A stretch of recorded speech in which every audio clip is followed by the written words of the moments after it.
Hi, everyone. This is Trish Kendall, your host for the Choose and Become interview series.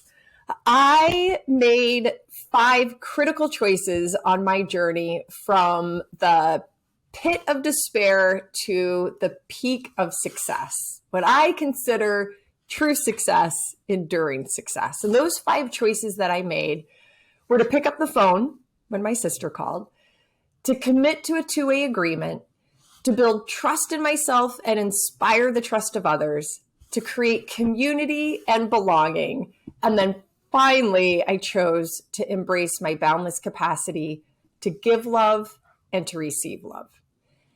Now, one of the things that I love about what I do today is I get to meet and hear and see stories from other people about their journey to enduring success. And I am so honored to have with me today Becky Bunnell. And so those of you who watch this, so first just say hi, Becky. Hi. Those of you who follow me and watch this, you might say, her name seems familiar. What is it about her name that seems familiar? So, as you know, former colleague of mine from a long time ago at Hewitt and somebody who I admire and look up to is Mo Bunnell. And Mo and Becky are husband and wife. And I'm so honored that, Becky, when Mo and I were talking and we were going through, his interview, like literally both of us stopped and said, I should be talking to Becky. I should literally be talking to Becky. So thank you for being with me today. And will you just start with sharing a little bit about yourself? Well, thank you for having me. This is exciting and nerve-wracking, all in the same thing.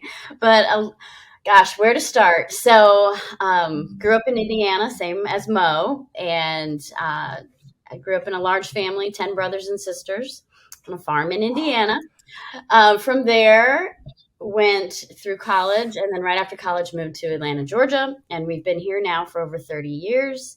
And my original degree was elementary education, and my master's in middle school math science. So I was a teacher for years until I had my 2 daughters, and then I stayed home as mainly as mom and did some tutoring and things on the side, but then got back into a passion of mine, which was horseback riding. So I jumped back in after our first daughter was born, and that became quite a path and a journey for our entire family. So that is, I guess, over the years, the kids have grown. They're now 21 and 24. They're young adults out doing their thing. And we are finally, after we're almost 50 years of dreaming, on a horse farm. And we have our own horses in our backyard and a miniature donkey named Louis Hamilton. It's just like my storybook story anyway.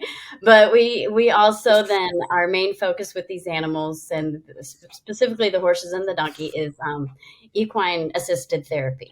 So we use the horses for riders with special needs, people in recovery from trauma, all those things.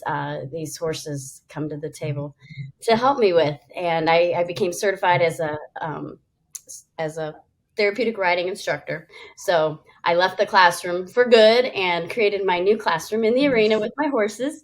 So I still have my students, but yet in an environment that is just feeding both of us constantly as far as what I love to do. So that's sort of my journey in a nutshell. That's a little. Yeah. And so, and anybody and everybody who is a part of my community or communities right off the bat will be like, oh, Becky and Trish hit it off. I mean, just what you do from an adaptive therapy standpoint. But as we continue exploring this conversation, everybody will see and hear the love and the passion that you have as it relates to horses and the magic that can bring to others. So really quick, before I even go on, will you tell a little bit more about therapeutic writing or adaptive writing? Am I saying it correctly? Is it Has it transitioned to adaptive riding? Am I It saying is that right? yeah. It is transitioning because therapeutic riding throws out the assumption that I am a therapist, which I am not. I am an elementary education teacher and I am a riding instructor, but crossing the line of therapy, I am not a therapist. Okay, that's equine psychotherapy. That's a whole different category Yeah.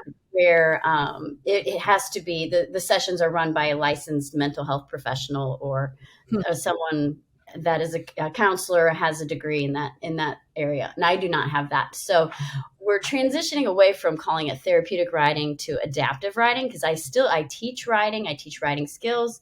However, I adapt it to the needs of the rider. So I take anybody who we can get on a horse and we adapt the tack. We make sure the horses are trained up to accept these unique situations. A lot of times I have sidewalkers helping the rider stay on the horse just for safety reasons.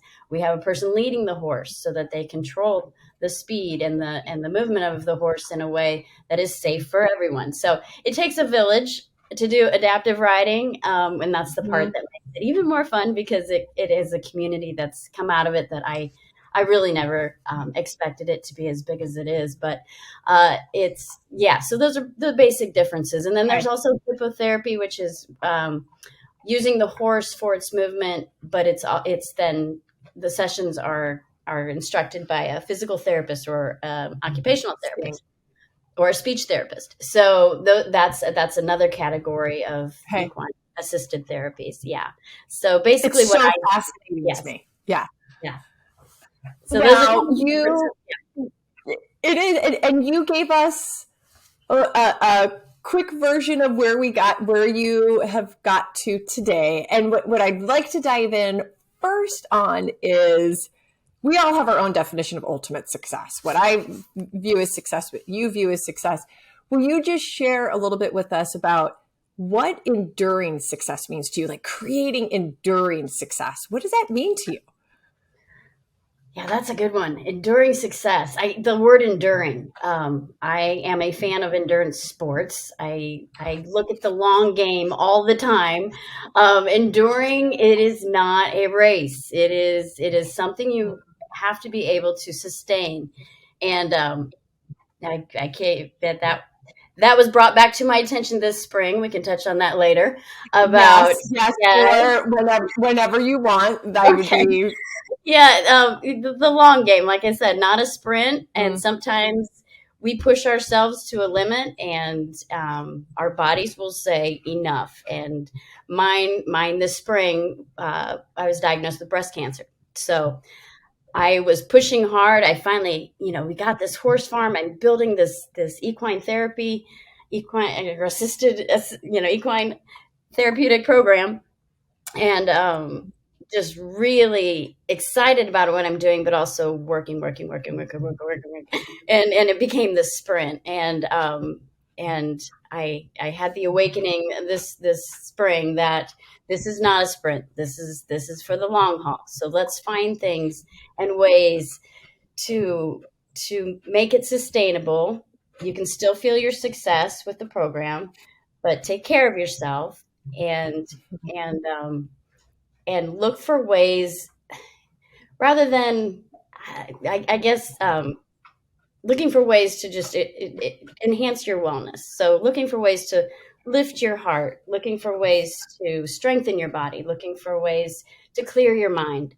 Those are the things that, no matter what field you're in, I think is an enduring quality that will bring you success. But if you don't take care of the if you don't take care of the root things, there is no future and there is no success. So it backed me off a bit, and it just is like, okay, I've got a new focus, but yet it's still right in line with what I love to do every day with these horses. So in some ways, I feel like I got another degree. I went to school.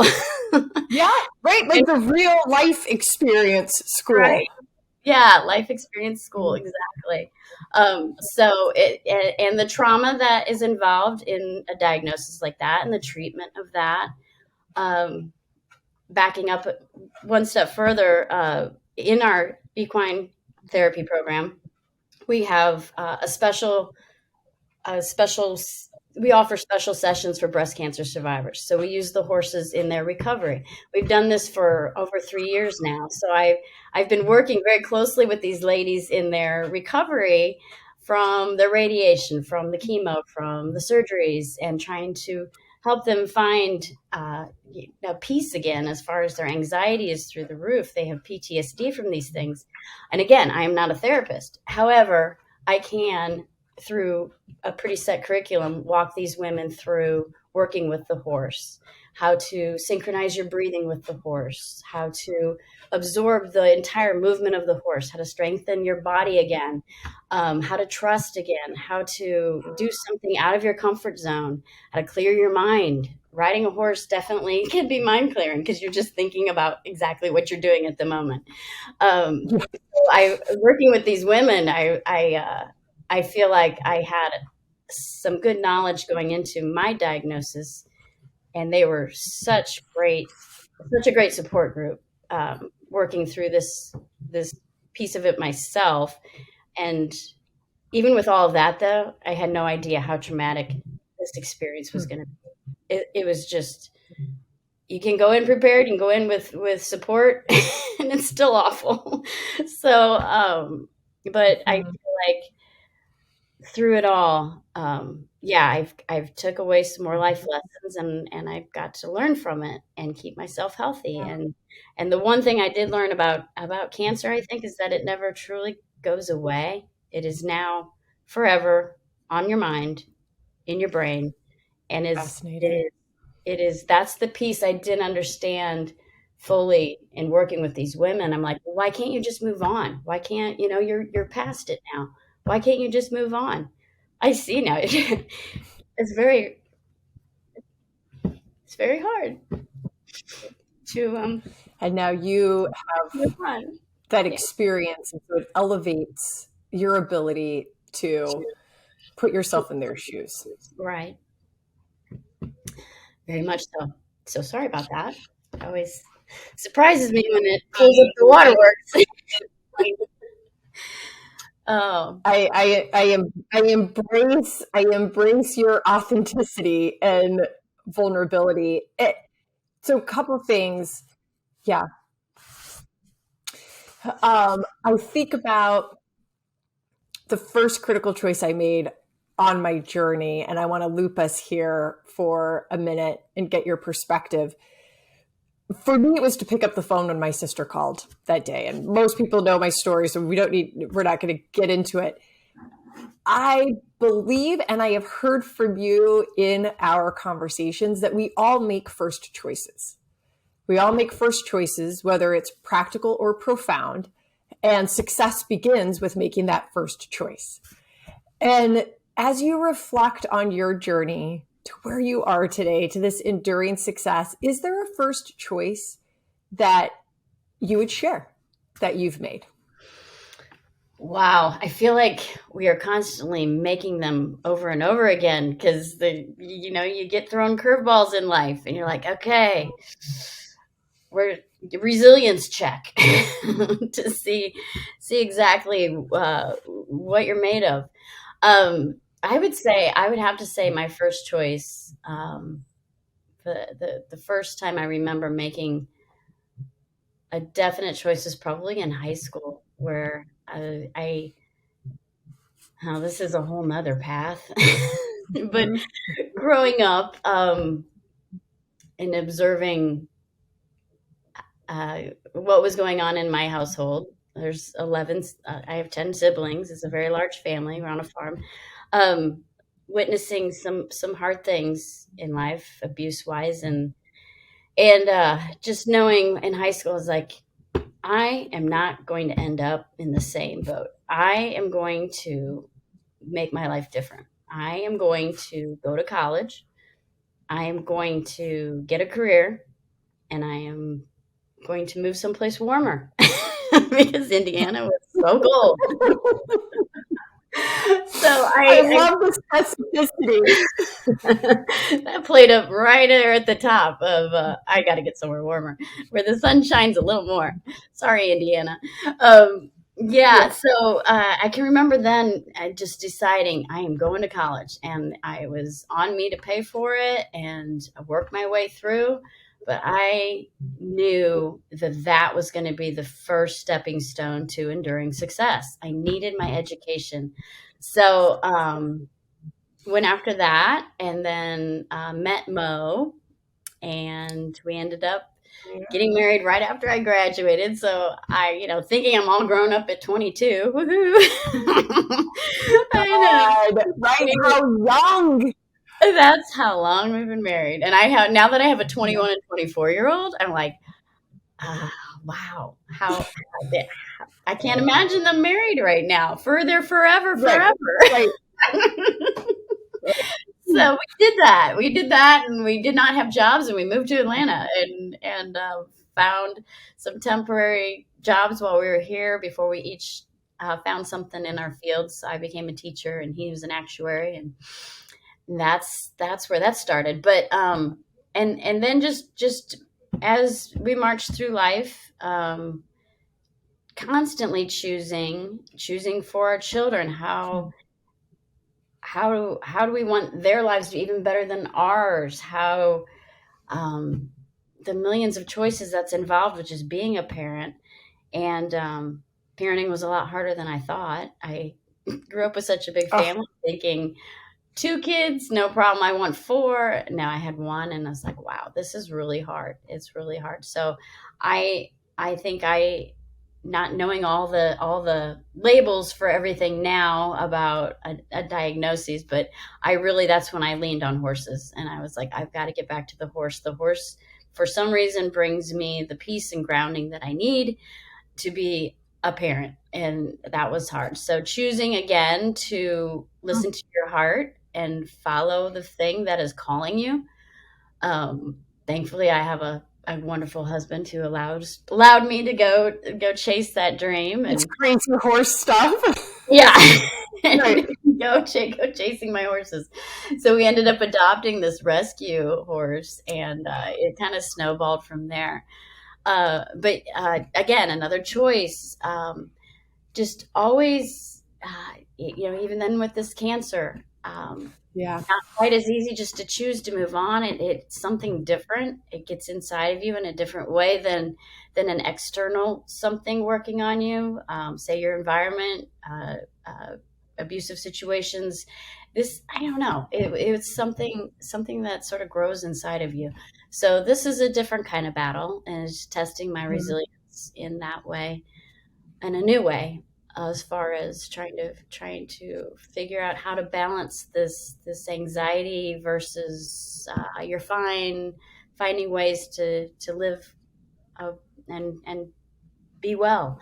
The horses again. The horses are my study and my rock, and the community that has grown from the therapeutic business that I do.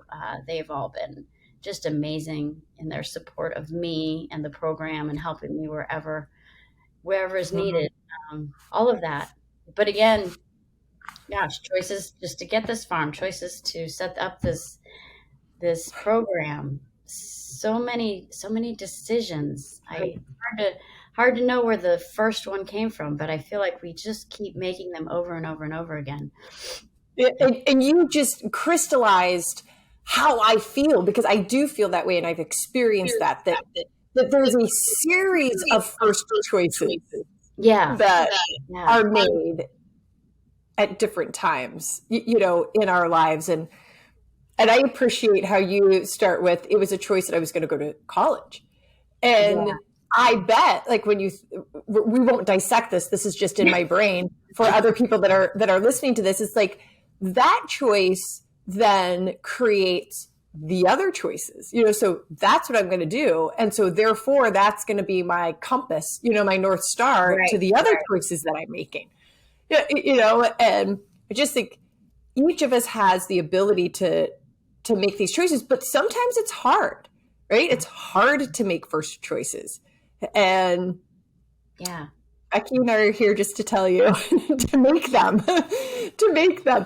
And okay, I will move on from here in a second, but I want to bring us back to something, or bring us to something that Mo shared, not just with me, but with his community when you were going through your journey through breast cancer.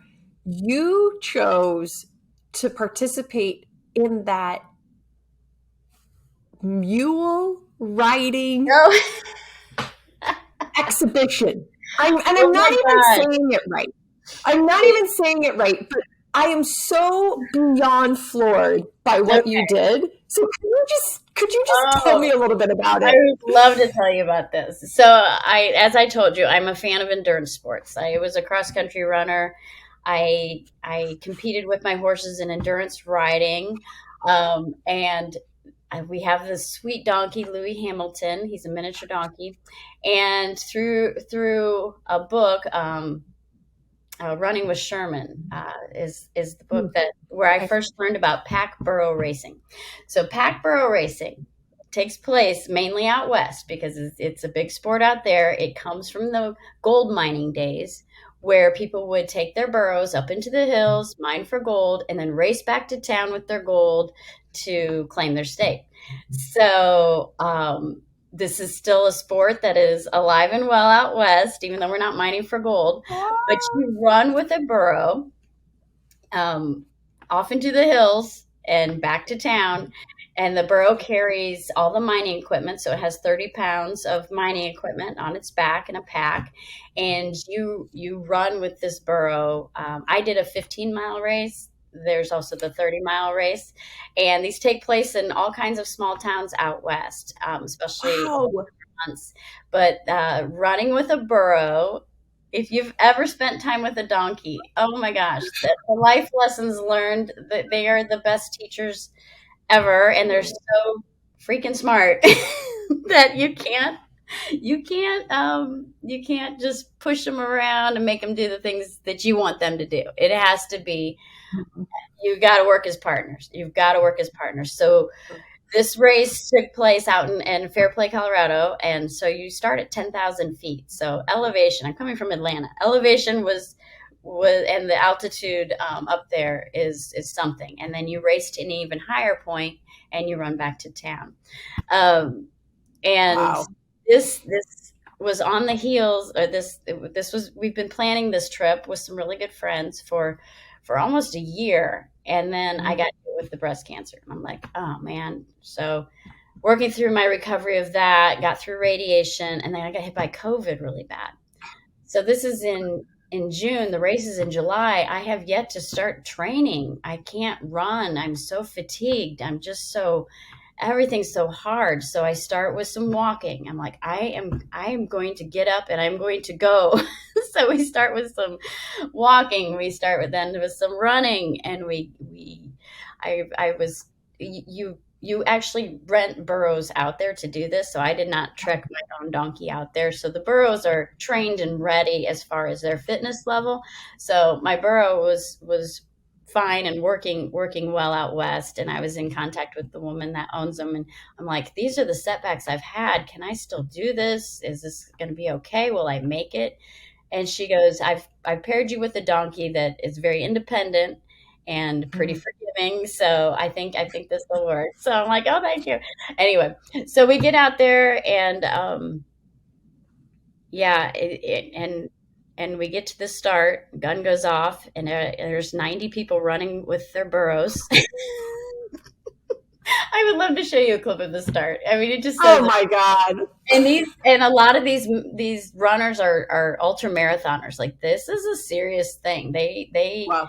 They are runners, and I'm a runner at heart, but at that moment, I just didn't feel like I was that strong for sure. And I had a friend running it with me. Now he's an ultramarathoner, and his donkey Bo was in the. They were just ahead of me. This is just in the first 2 miles, and I I just about quit. I was just like, I can't breathe. Like, all the panic of my my everything came welling up inside of me, and I didn't know if I could even do this. Why am I out there? Why am I pushing myself like this? This is crazy. What if my heart just stops? I've just had COVID, like all these things. It's just, it takes over your brain. Mhm. And so he looked back at me. He goes, "You okay?" And I'm like, "No." And he goes, "Let's just walk for a minute." So he pulled back his donkey and we just walked. And and then I caught my breath and started going again. And and my donkey was willing to go, so we start running again. And it's funny because my friend's donkey decided he didn't want to go anymore. So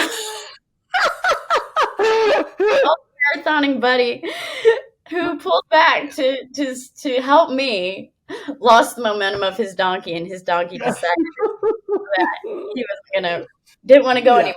And you really can't, when a donkey doesn't want to go, you just can't get him to go. So he goes, keep going, I'll catch up. So my donkey and I keep going. And well, in the end, I didn't end up beating him. He got stuck out there with that 15, 20 minutes at a time at a complete standstill. Could not get that donkey to go.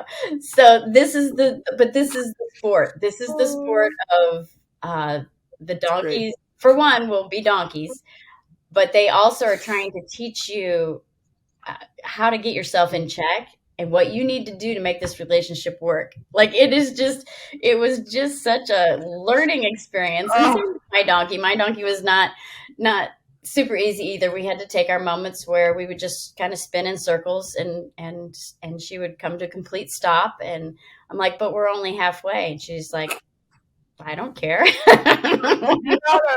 Right. Thank town. you. That Yeah. is But amazing. I'm going to have you share the clip with me, by the way. he did share it with And you. this makes me, this like leads me straight to the second choice, whether or not your example is going to be with the donkey or not.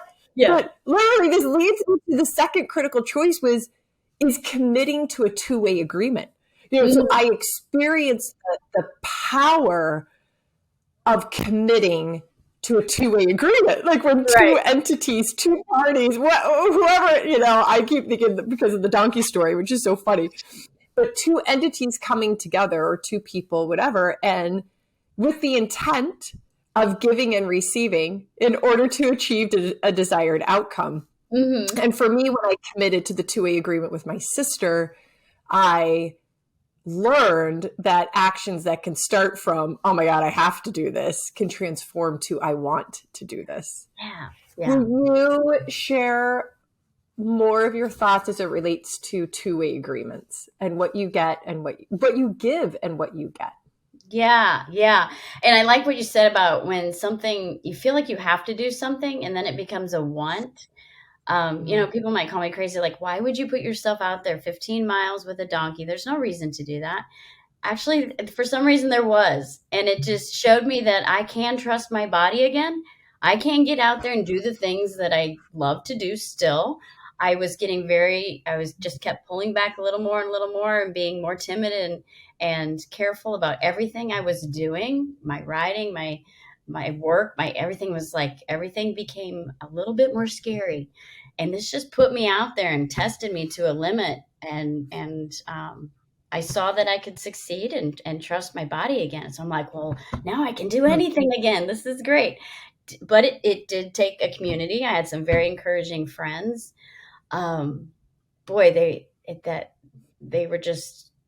were amazing. They were amazing. I could not have done it without any of them. And it was just a wonderful weekend in that way. But yeah, the two-way agreement with the horses, with this donkey, as examples, especially with the horses. I mean, we're dealing with predator prey. We are predators. They are prey. They trust us to crawl on their back, put a bit in their mouth, make them pull things, make them carry things. They trust us. They could run away at any minute. They're 1,000 pounds. They could, that little bit in their mouth, it doesn't really matter. But for some reason, they get to a level of trust and they let us do these things. So they're probably my biggest teachers in this two-way thing that we have, and experiencing that with my students every day. They trust me to keep them safe, getting them on these big animals. especially if they come compromised, and their mobility isn't great. They trust the volunteers. I trust my volunteers. I trust my horse. Everybody has to play their part in these 2, 3, 4 way agreements to make these Yeah. sessions happen. And it's a hard thing, and I was definitely faltering with that after my treatment of trusting others, trusting my body, trusting myself, trusting my horses. All of that was like had just fractures everywhere in it. And regaining that, and maybe it take a donkey race to do that. I don't know, but trying to get Yeah. to the other side where we trust again and work together, building those communities, building that trust. It's so much easier to little another life lesson from the donkey race. Easier to go Mhm. through a donkey race when the donkey has a friend they want to run with. So it's Oh. easier to go through life with a group or a community that is cheering you on than just to keep plowing through by yourself. You have to make choices to trust others. You have to make choices to let people in because it is just too hard all by Yeah. yourself. Yeah. Well, and then I mean, you just took us straight here. So I just want to explore this a little bit more with you, if you will explore with me the idea of building trust. Yes. Because for me, that was the third critical choice. And building trust in yourself in order to build trust with others. And the, beautiful example you use so much is the trust between you and the horse, or your Mhm. client and the horse. So let's just keep going with that. And how did you build trust in yourself as you were going through this journey of coming back from I'm thinking about breast cancer, but it could be anything.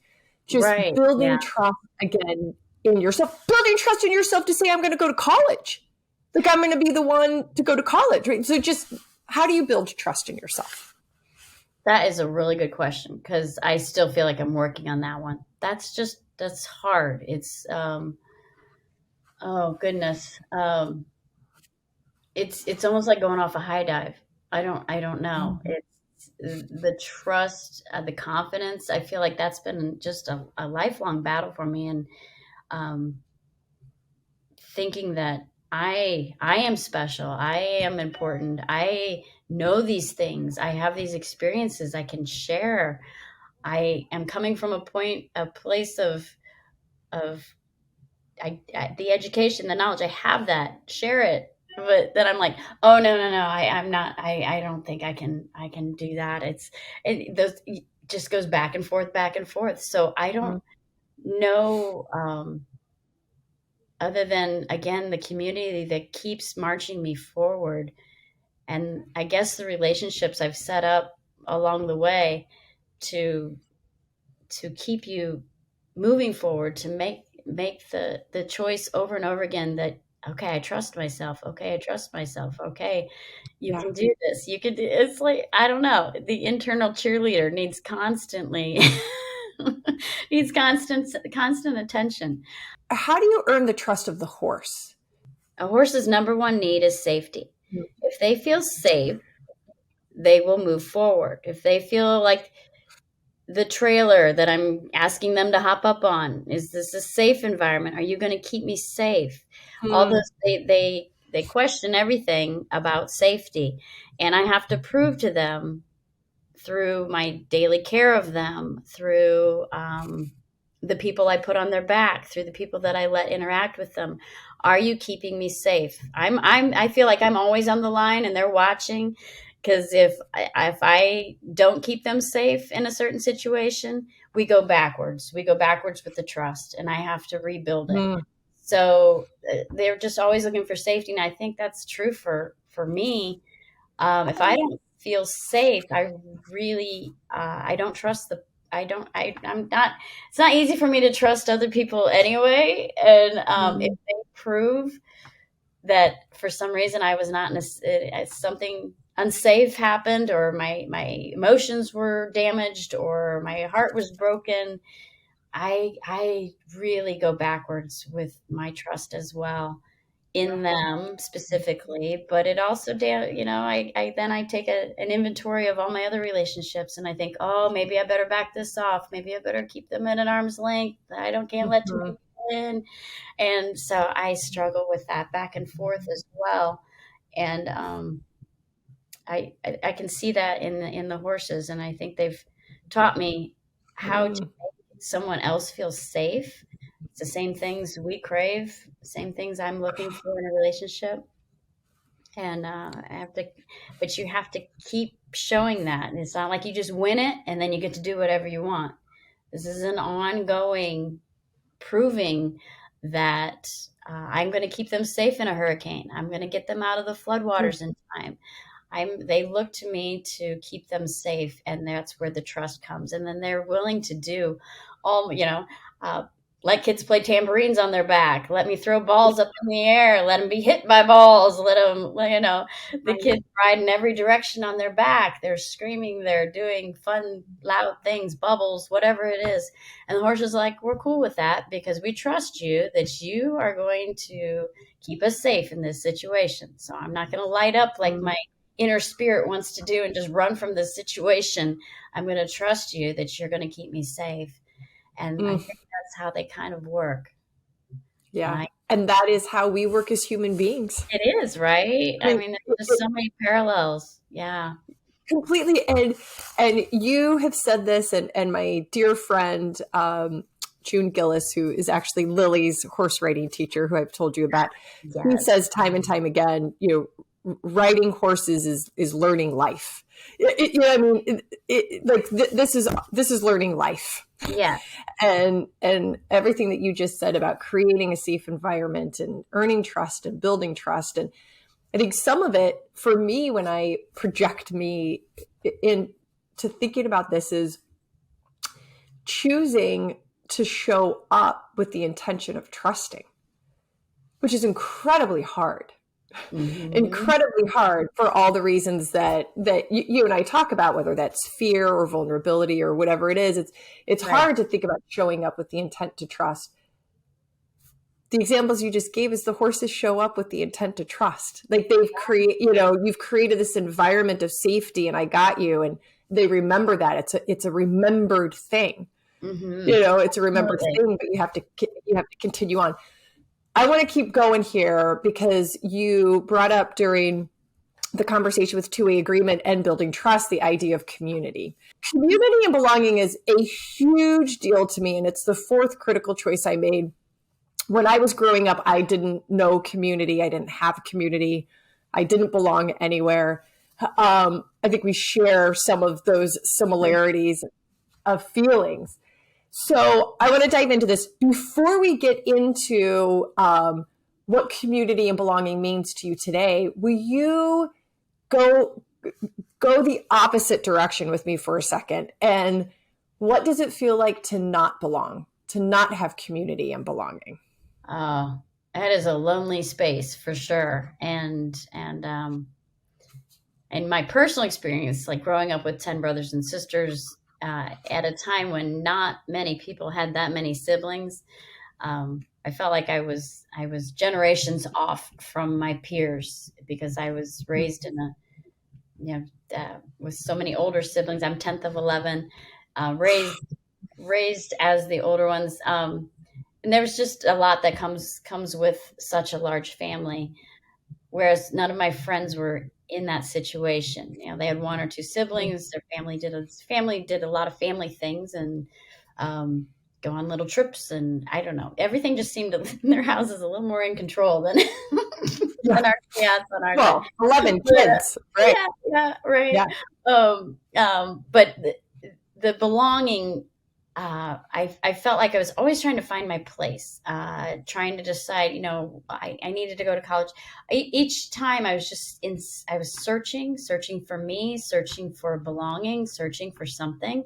And maybe that was the drive to keep moving forward as well. But I think also then why I feel so comfortable and I love working with special needs and people with um, individual challenges, people that are coming from trauma, people in rehabilitation, is that they're looking for that belonging. And I can kind of relate to it on some level, watching a special needs child trying to do just go to the grocery store, just do anything, and the eyeballs that stare, and the things that they aren't allowed to try because of their physical limitations or their cognitive limitations.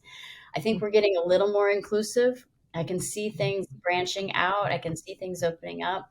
But I love working with these students and creating a community at my barn where it's all safe and everybody loves to see you each time. The volunteers have created these bonds with these riders and check on each other even outside of riding. And the student just has a place where the horses don't judge, where we don't judge, and everybody gets to do really fun things, and they belong. And I love creating that atmosphere, because I think we all crave that. I craved it growing up. It's like a place where you can just be yourself and everybody loves it. It's a magical thing.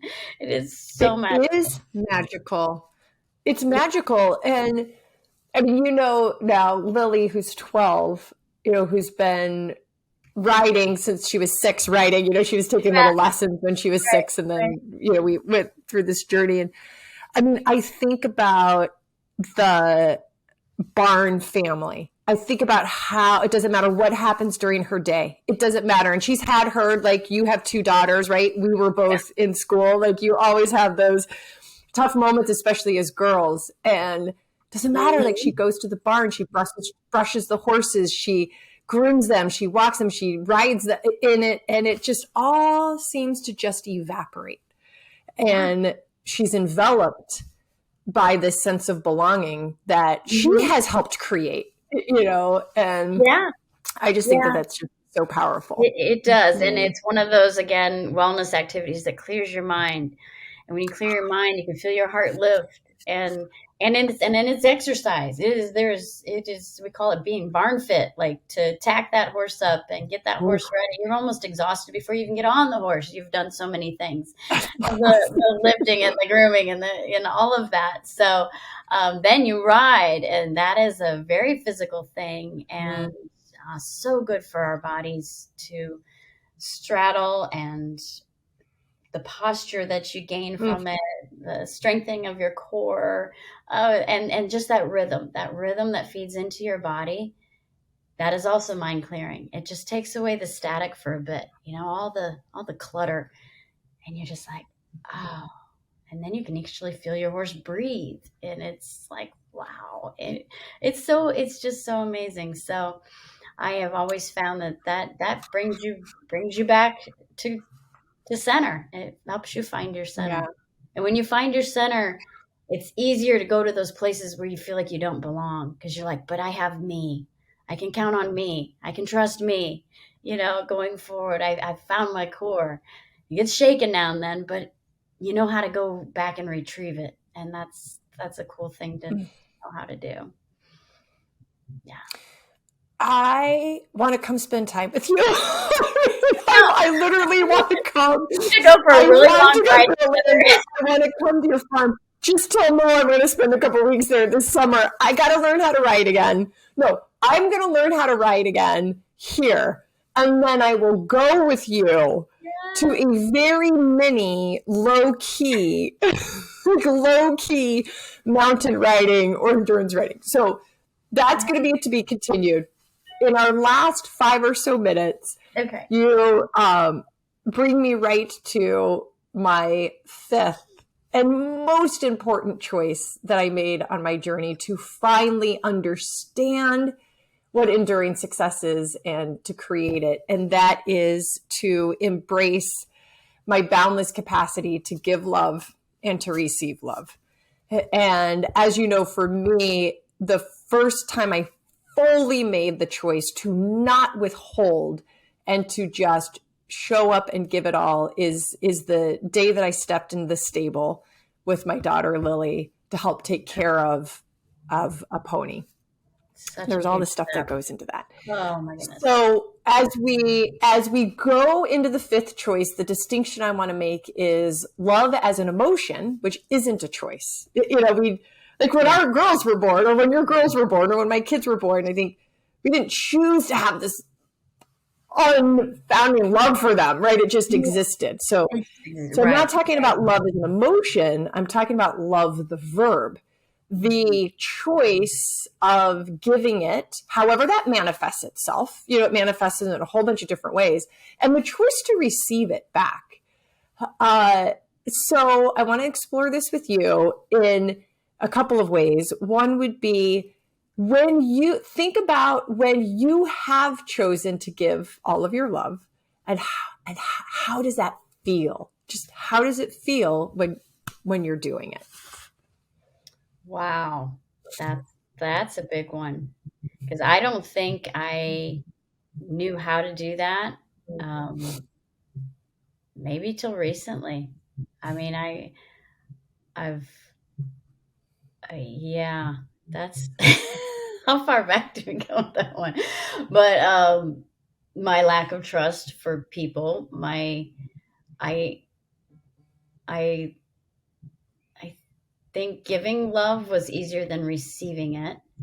Receiving, uh, I just recently, I just feel like I have finally found this openness, and it's so different than how I went through the first 50 years of my life. Can you believe that? 50 years. And I finally feel like there's a whole nother level I've never tapped into. It's the craziest thing.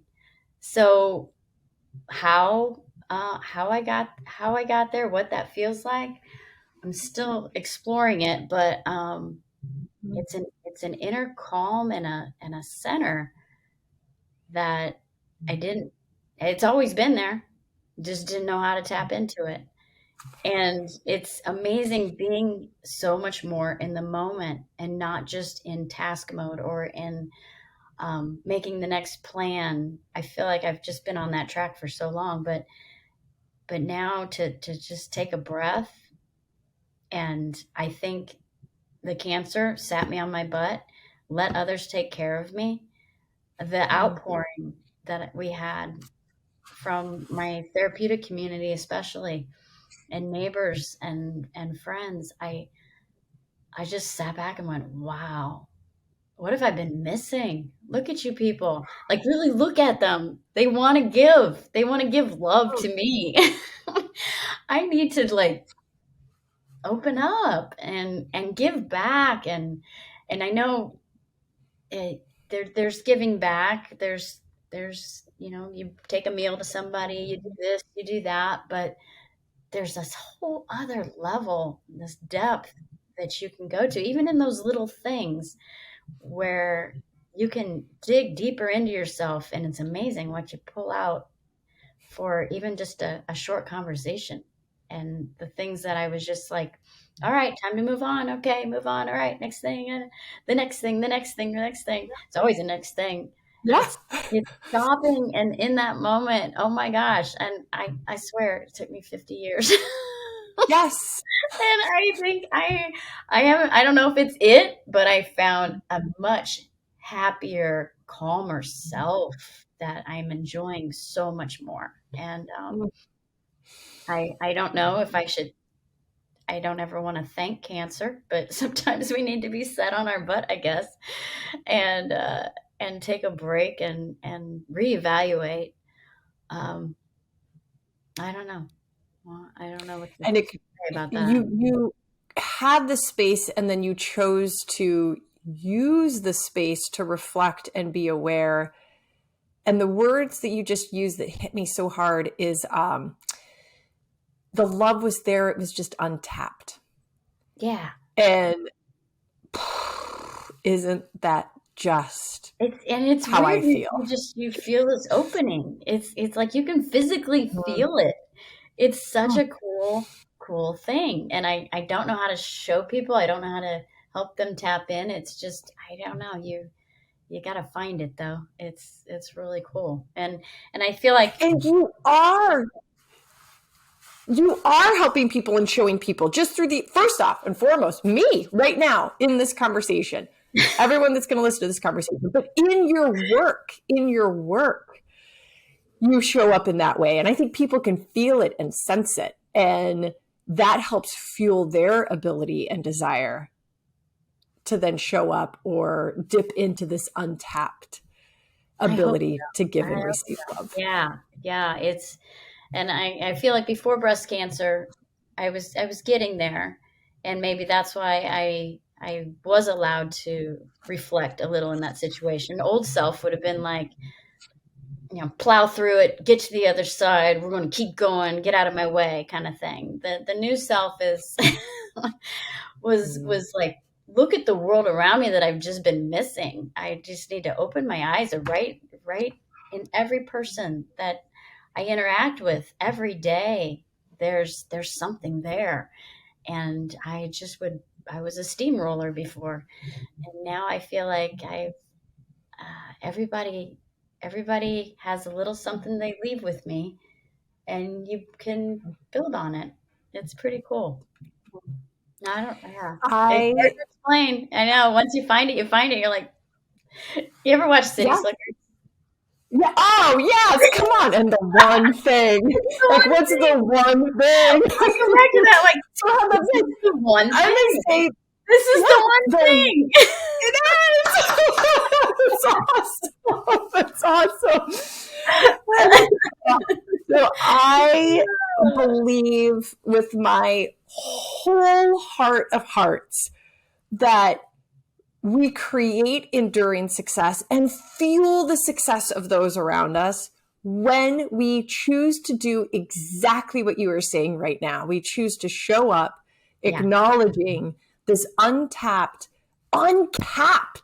yes, uncapped, to give love and to receive love.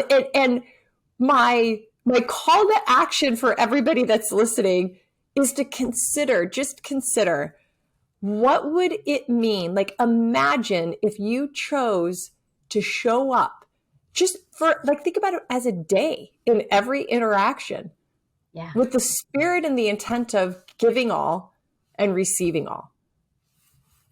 Just the impact that could make, right? On ourselves, on others, on those around us.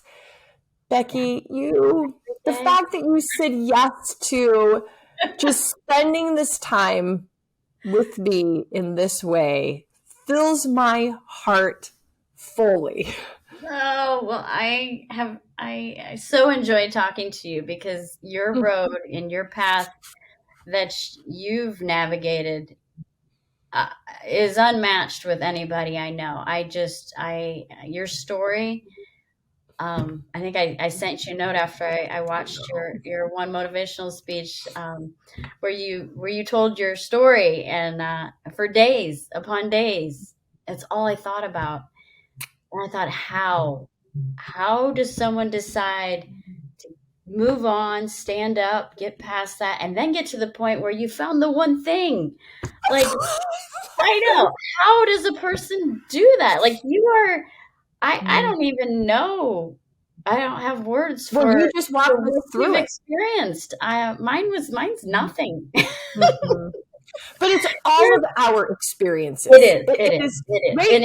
Every single one of us has an experience that we get to, and that's like the realization that we've just been talking about here, is we get to choose. Yes. What to do.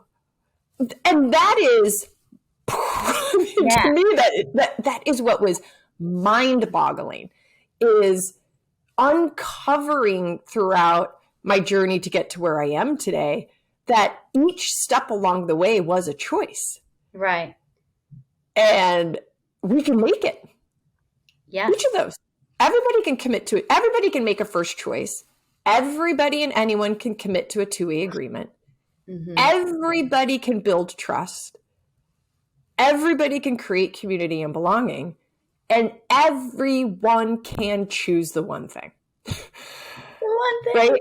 I do. So, yes, and it takes dedication.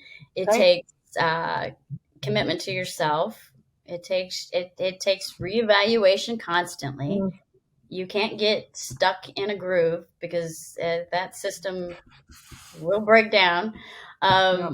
Yeah, and if you open, like, the amount of learning and at least on my farm, just opening my eyes, shoot, to nature, to taking a longer, slower walk around the pasture rather than a speed walk, to, just, oh, the hawk, oh, the mole, oh, you're walking around going, so many things I just would have plowed past in my old self. But just taking a moment, and it doesn't take much time, but it is a commitment, and you have to breathe, and you have to just decompress a little bit. Not to say that there's never stress in my life. Holy cow, it rises Oh, up all the time. And again, then you make a choice. yeah. And the choices become more clear and easier to make, I think, the more you practice making these choices. And you just have to keep it up. And it's hard sometimes, but then you take a nap and try again tomorrow. Thank you. That's where I'm ending. Was that That's just good? beautiful. Thank you for joining me for our Choose and Become interview series. You could find this episode and others at trishkendall.com. Just go to trishkendall.com/choose-become-interview-series. Or if you have a question or just want to leave a comment, email me, trish@trishkendall.com.